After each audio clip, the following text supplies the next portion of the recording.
It had been 11 years since I'd married Helen, and to say I was devoted would be an understatement. We'd built our life from the ground up, merging our modest savings to buy a cozy home near the local market. We'd laughed, planned, and struggled together, always working as a team. Our life was simple, but it was ours, and I'd never felt happier or more at peace. To others, we might have looked like any ordinary couple, but to me, Helen was everything. But recently, things had changed.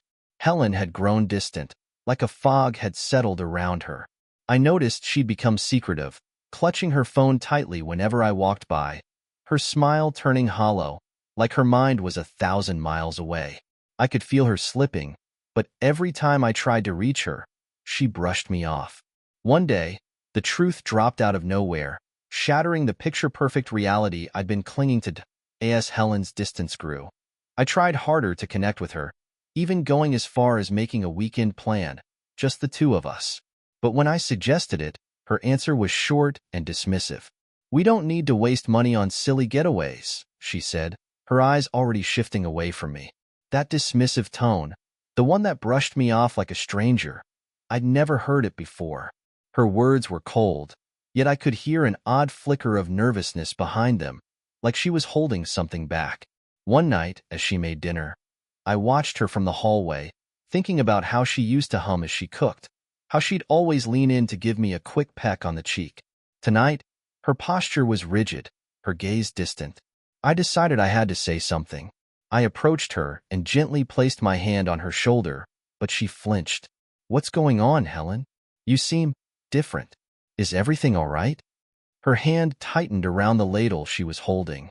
Without looking at me, she answered, "Nothing's wrong. I'm just tired. Not everything's about you." The sting of those words echoed in my mind all night. But she was right about one thing. She was tired. I noticed the bags under her eyes, the way she rushed out in the mornings, and how often she went to the market, saying she'd forgotten to buy this or that. What I didn't understand was why I felt uneasy about it. Then, one Saturday morning, I decided to follow her. I'd never done anything like this before, but the thought of her brushing me off, the hollow look in her eyes, and the constant trips to the market, I had to know. I waited a few minutes after she left and followed her, making sure to stay far enough behind so she wouldn't notice. At the market, she headed straight to a stall at the far end.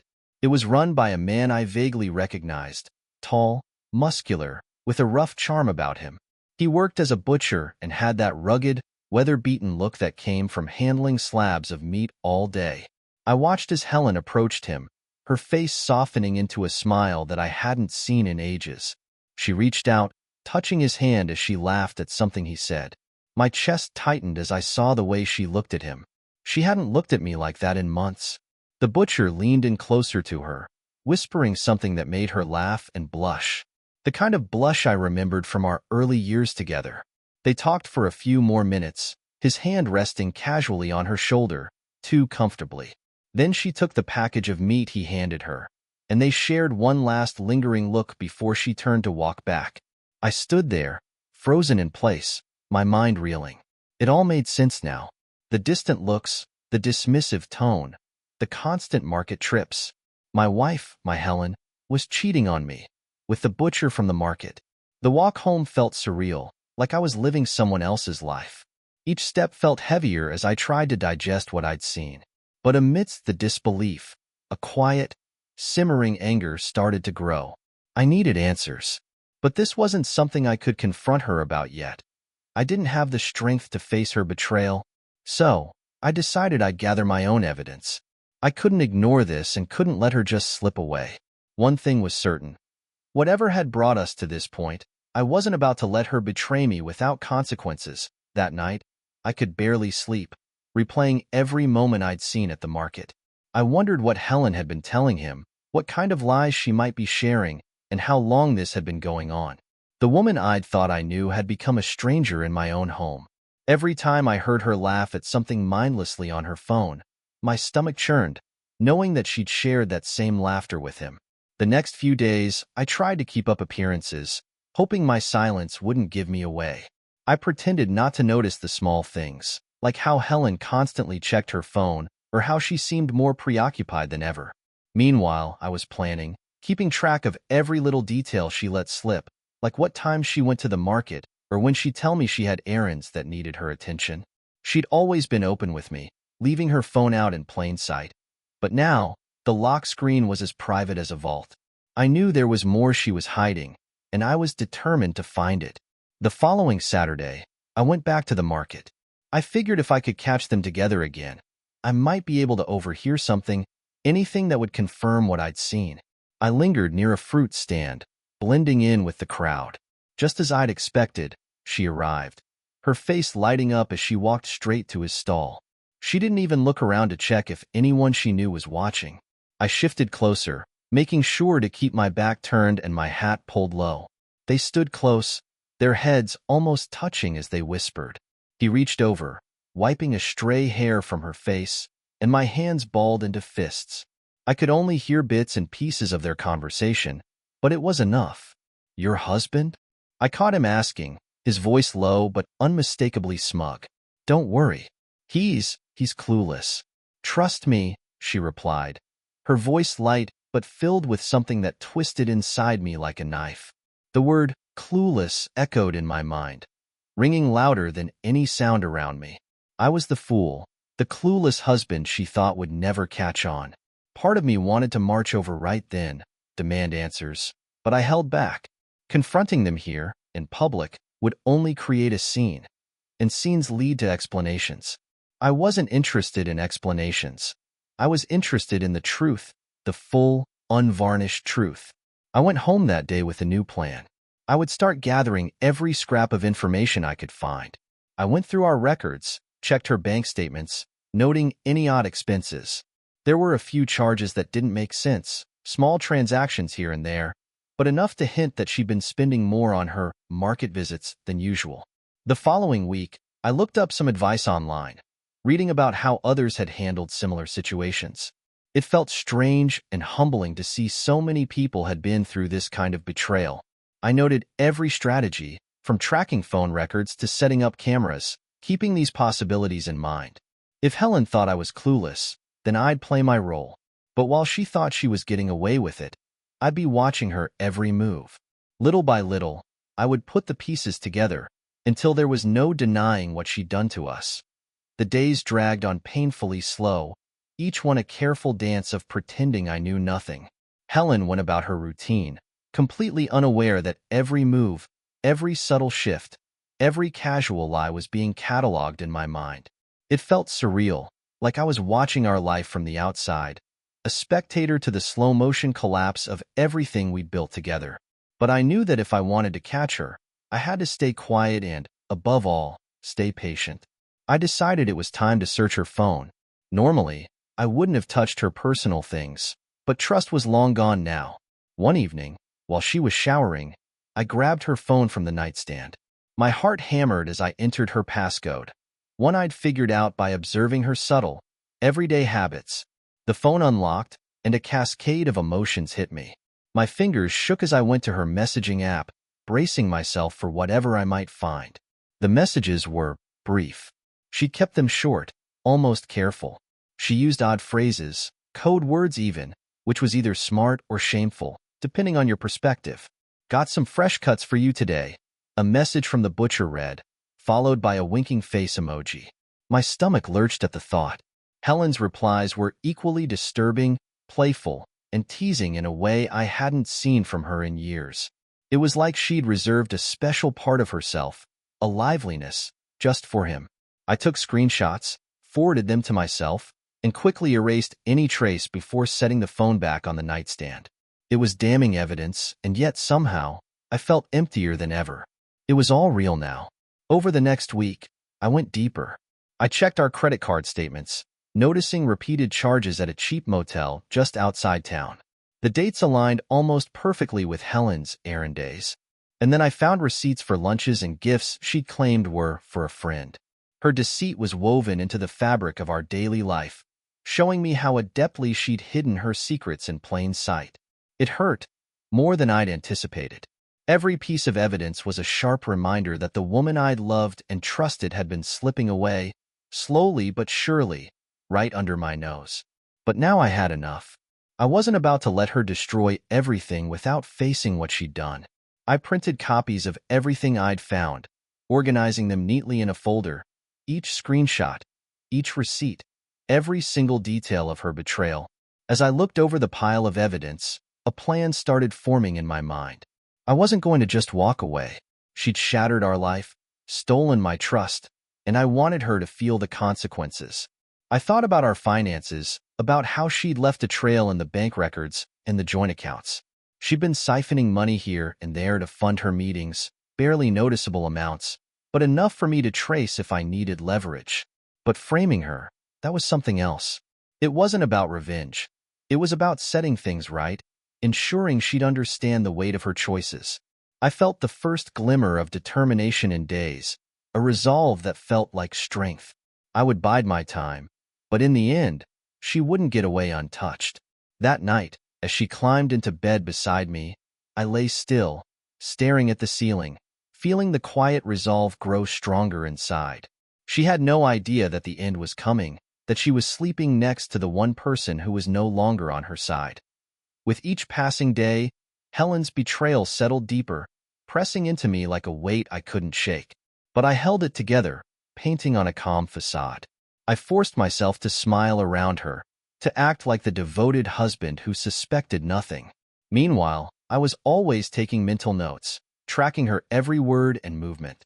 Every now and then, she'd give me a quick peck on the cheek or lean in close, and it felt hollow, like she was just going through the motions.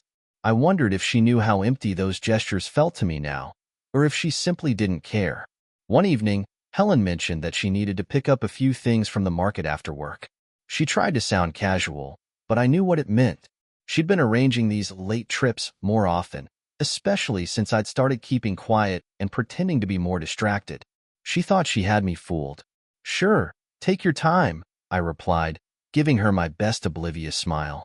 Once she left, I made my way to the market myself, slipping into the shadows like a stranger to my own life. My heart was pounding, a mix of adrenaline and dread. I knew what I was about to see, but somehow, seeing it would make it all feel final. The kind of final that you can't come back from. The market was winding down for the night, and there, just as I'd expected, stood Helen in her little secret corner of the world, leaning into the butcher's stall, that fake smile plastered on her face.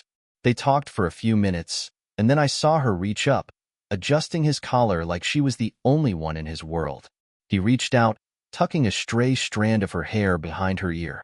The gestures were so small, so intimate, and for a moment, I felt like an intruder on a scene that should have belonged to strangers. But they weren't strangers. That was my wife, sharing a look with another man. A look that once belonged to me. I clenched my fists, feeling my stomach twist as he guided her down an alley beside the market, disappearing into the dimness. My body felt heavy, my mind swirling with a sick mix of hurt and fury. This was real. This was happening, right before my eyes. I forced myself to turn around, my resolve hardening with every step. My heart felt like it was being ripped apart, but there was no turning back now. I went home, my mind churning with thoughts of justice, of closure, and of escape from this nightmare I couldn't wake up from. I'd already started preparing for what came next, but now, every step forward felt like one closer to freedom. At home, I took out the folder of evidence I'd been compiling, flipping through each piece slowly, deliberately. These weren't just documents anymore. They were my lifeline, my ticket to exposing everything. I felt a new strength surge inside me, a resolve that wasn't fueled by anger alone, but by a desire for truth and justice. I knew what I needed to do. The plan forming in my mind was risky, but it was the only way forward now. This wouldn't just be about exposing her affair. I was going to make sure she paid for every ounce of pain she caused. Helen had betrayed me in ways I couldn't have imagined, but I'd make sure she'd understand the full weight of her decisions. The next few days, I prepared meticulously, every step bringing me closer to my goal. Helen was sleeping next to the one person she couldn't fool anymore, and I knew that her lies, her web of deceit, were about to unravel. She had no idea what was coming. The days following my discovery were a delicate balancing act. Helen carried on, blissfully unaware that I was now watching her every move, seeing through every flimsy excuse. She'd built a world on lies, and now I was going to use her own deception against her. Every time she laughed at something on her phone or turned away to answer a message, I felt a pang of anger, but I forced myself to stay calm. My plan depended on it. I started preparing my next moves with precision. I spoke to a few friends discreetly, carefully planting seeds to make it seem like Helen was in financial trouble. I wanted people to believe she'd been struggling with money, borrowing here and there, making some poor choices. The idea was simple. If things went south, I could paint a clear picture of Helen as desperate, even reckless. One night, as Helen slept, I set up a small camera in the kitchen, hidden subtly behind the row of spice jars she rarely used. If she were to receive any late-night calls or messages while she made herself a snack, I'd know. I was starting to learn her routine well enough to anticipate her movements. On Wednesdays, she'd come home an hour later than usual, saying she'd gone for a walk after work to clear her head. Fridays, she'd stop at the market, claiming she wanted to pick up something special for our weekend dinners. The irony wasn't lost on me that she was coming home to make a meal with ingredients bought by the man she was betraying me with. And every meal she cooked tasted different now, flavored with a bitterness I couldn't shake. One evening, after she went out for a walk, I logged into our shared bank account, checking for any unusual activity. I found it, just as I expected. A recent, substantial withdrawal had been made, and there were other smaller ones in the weeks before. She had her own separate account, so this was different. She'd taken money from our joint savings, the one we'd both contributed to over the years. I printed the bank statements, adding them to my growing folder of evidence. At the same time, I needed to keep Helen from suspecting anything was wrong. I began bringing her flowers on random evenings, even picking up a bottle of her favorite wine to enjoy, just because. She was pleasantly surprised by these small gestures, even laughing and saying how romantic I was. If only she'd known that each gesture was just part of my plan to keep her comfortable, off guard. The guilt gnawed at me sometimes. The man I used to be would have hated himself for plotting like this, for slipping so easily into deception. But every time I questioned myself, I reminded myself of the lies she'd fed me, the looks she'd given him, the secrets she'd shared that were meant only for me. This wasn't about revenge. It was about reclaiming my life, about finding a way to survive the wreckage of her betrayal. On the nights I couldn't sleep, I'd go over my plan in my head, tweaking every step. I knew that the final piece would be setting up a financial transaction that would appear as though she'd siphoned funds into a private account. It would require finesse, but I'd been preparing for this, taking notes and studying our bank's online features. I knew just what I needed to do to make it look like she'd been embezzling funds. I'd thought this would all be so hard that I'd break under the weight of the lies. But with each step, it got easier. The Helen I'd loved was gone, replaced by someone I didn't recognize, a stranger who had no remorse for her actions. And in the end, that gave me the strength I needed to see this through. As the weeks went by, I became more meticulous with my plan. Helen remained blissfully ignorant, basking in the little acts of affection I'd started showing. She'd smile when I surprised her with coffee in the mornings, or gave her a quick kiss before she left for work. Each gesture, each affectionate word I uttered, strengthened the illusion I was crafting for her. I'd become the supportive, doting husband, someone she could never suspect of hiding his own secrets. One Friday night, after one of her market trips, I casually suggested we go over our finances. I played it off as if I wanted to get serious about our long-term savings, even bringing up the idea of a vacation we talked about for years. Helen's face went slightly pale at the mention of money.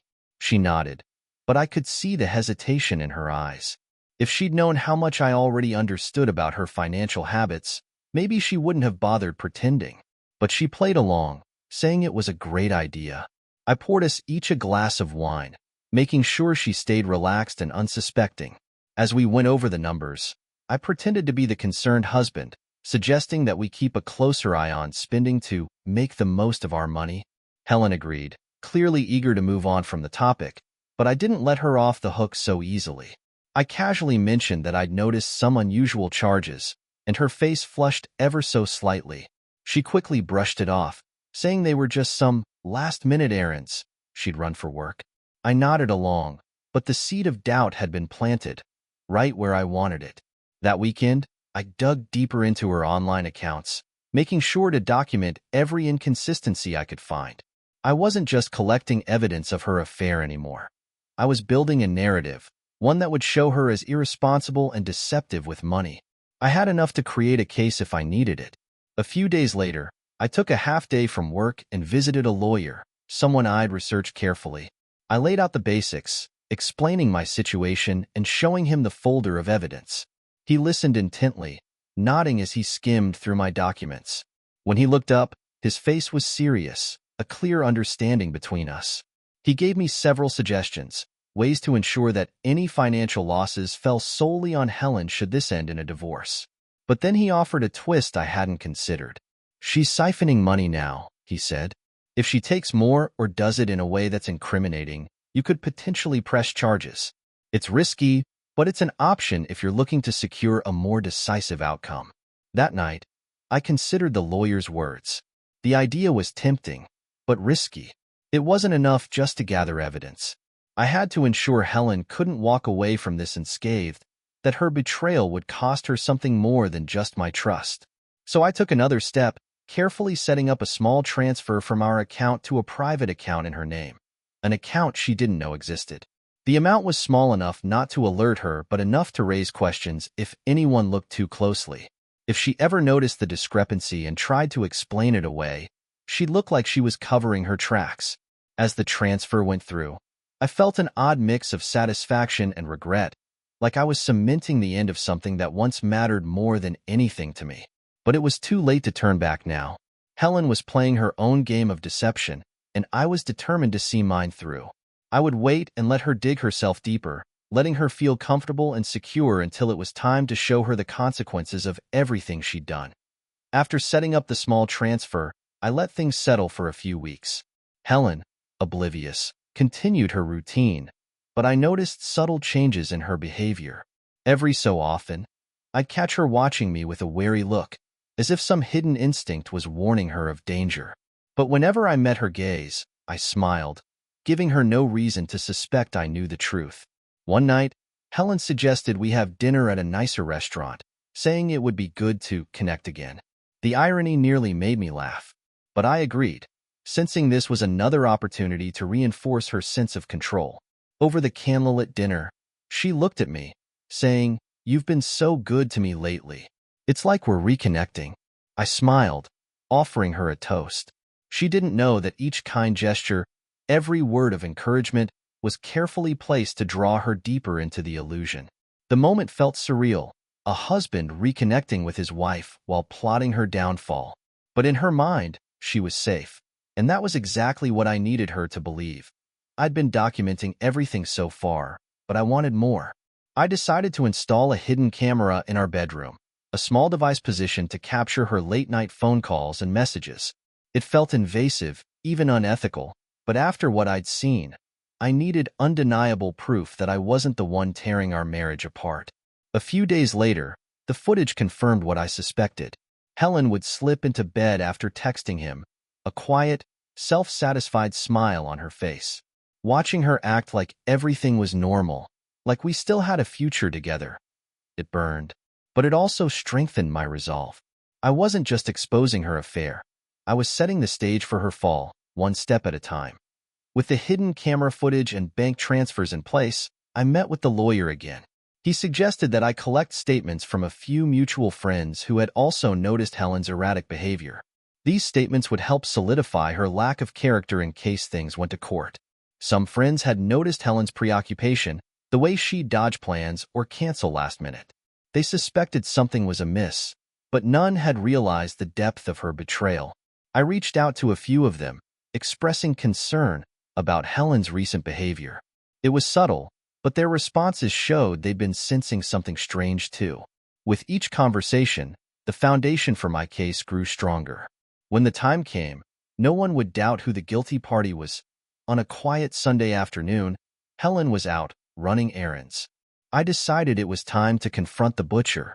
I arrived at his stall just before closing. When he saw me, his expression shifted from surprise to discomfort. I kept my voice low, steady, and asked, "How long?"